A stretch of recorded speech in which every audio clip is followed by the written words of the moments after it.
முதல் வாசகம். இணைச்சட்ட நூலிலிருந்து வாசகம். அதிகாரம் 26. இறைவசனங்கள் 16 முடிய. இந்த முறைமைகளையும் நியமங்களையும் நீ நிறைவேற்றுமாறு உன் கடவுளாகிய ஆண்டவர் இன்று உனக்கு கட்டளையிட்டுள்ளார். உன் முழு இதயத்தோடும் முழு உள்ளத்தோடும் அவற்றை நிறைவேற்றுவதில் கருத்தாயிரு. ஆண்டவரை உன் கடவுளாய் ஏற்பதாகவும் அவர் உனக்கு கடவுளாய் இருப்பார் என்றும் நீ அவருடைய வழிகளில் நடப்பதாகவும் அவருடைய நியமங்களையும் கட்டளைகளையும் முறைமைகளையும் கடைப்பிடிப்பதாகவும் அவர் குரலுக்கு செவி கொடுப்பதாகவும் இன்று நீ அவருக்கு வாக்களித்துள்ளாய்.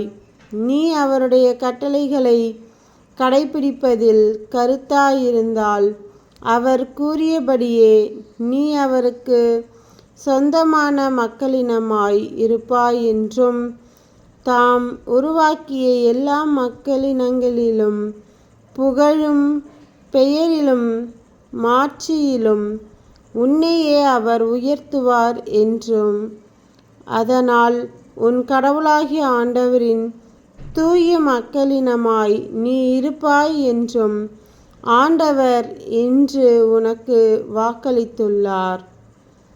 ஆண்டவரின் அருள்வாக்கு. இறைவா உமக்கு நன்றி. நற்செய்தி வாசகம். புனித மத்தேயு எழுதிய நற்செய்தியிலிருந்து வாசகம். அதிகாரம் 5. இறைவசனங்கள் 43 முடிய.